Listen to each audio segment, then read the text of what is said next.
Alors, on se retrouve à la cellule isolée ici. Là, vous avez Gotrek le greffé. Et ici, vous avez Magritte le déchu. Et en fait, le but, c'est de tester une nouvelle arme sur le géant qui se trouve là de dos. Voilà. Alors, cette arme, je vais vous la montrer.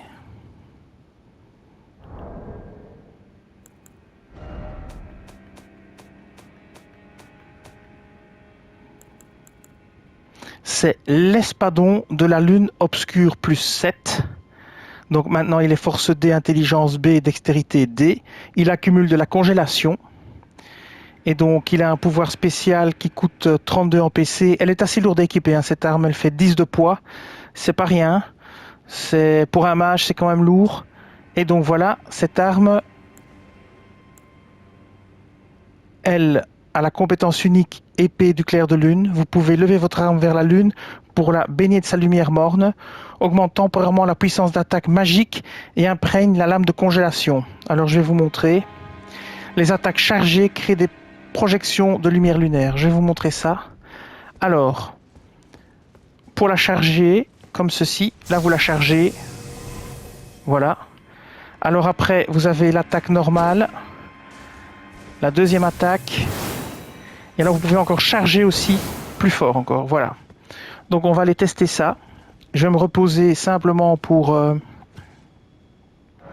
On va commencer par les attaques normales. Donc je vais baigner ma lame. Est-ce que je me suis bien reposé? Parce que c'est bizarre que... Ah oui, tiens, la lame reste chargée même quand on se repose. C'est étonnant ça. Donc ici, on va la baigner de lumière. Voilà. Et maintenant, on va attaquer, mais... On va attaquer au corps à corps avec la simple attaque. On va enchaîner la simple attaque. Ça fait 628 de dégâts. Par derrière. Bon, ici, je tape juste comme un idiot. Voilà, pour que vous voyez les dégâts. Voilà. Ça, c'est l'attaque normale. L'attaque de brute. Alors maintenant, on va tester l'attaque chargée. On va faire réapparaître l'ennemi. Je vais quand même recharger mon arme. Comme ceci. Et maintenant, on va utiliser les attaques chargées. Donc je crois que ça va quand même très loin. On va se mettre ici. Ok, ça n'a pas l'air de toucher. Donc ça va pas si loin que ça, mais ça fait énormément de dégâts. Hein. Oh purée! Ah oui, quand même, c'est violent l'attaque chargée. Hein.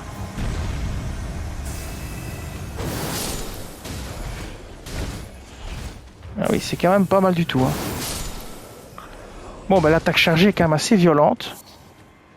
Je pensais pas que ça ferait autant de dégâts de loin. Bon, évidemment, ça met longtemps à charger, mais si vous faites votre première attaque dans le dos avec ça, ça peut être assez intéressant. Je vais recommencer.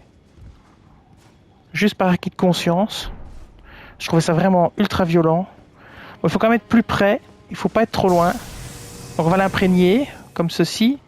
On va se rapprocher, on va se mettre ici, parce que ça va pas si loin que ça. Donc ici, on va faire l'attaque chargée. 1171. 976. En plus, ça déstabilise, il est tombé, et en 3 coups, il est mort. C'est impressionnant.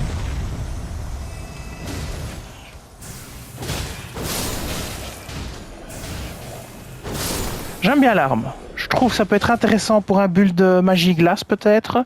Ça peut être intéressant pour faire la première attaque dans le dos. Je trouve qu'elle fait pas mal de dégâts, et elle est encore montée qu'en plus... où est-ce que je peux le voir? Plus 7, je crois. Elle n'est montée qu'en plus 7 seulement. Donc c'est pas encore énorme. Je crois qu'on peut aller bien au-delà. Donc voilà. Je trouve que c'est une arme intéressante pour un build mage. Ça fait quand même pas mal de dégâts. J'essaierai bien un coup sur mon deuxième coin préféré de test, qui est là où il y a tous les petits ennemis. Attendez que je retrouve où c'est. Ici, là. Voilà, là.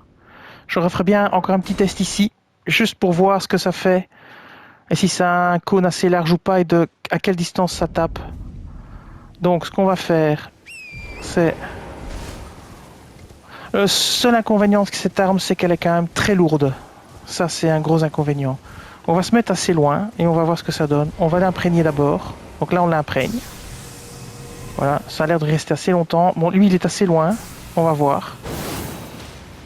Non, ça ne touche pas. On se rapproche un peu. Ça touche toujours pas vraiment. Ouais, je crois qu'il faut être plus près, comme par exemple ici, là. Voilà, comme ça. Ah, j'ai été interrompu. Voilà.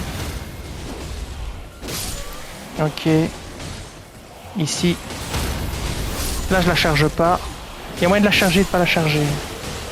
Bon, là, par contre, sur des ennemis multiples, je suis pas convaincu. Je suis vraiment pas convaincu de l'efficacité de l'arme.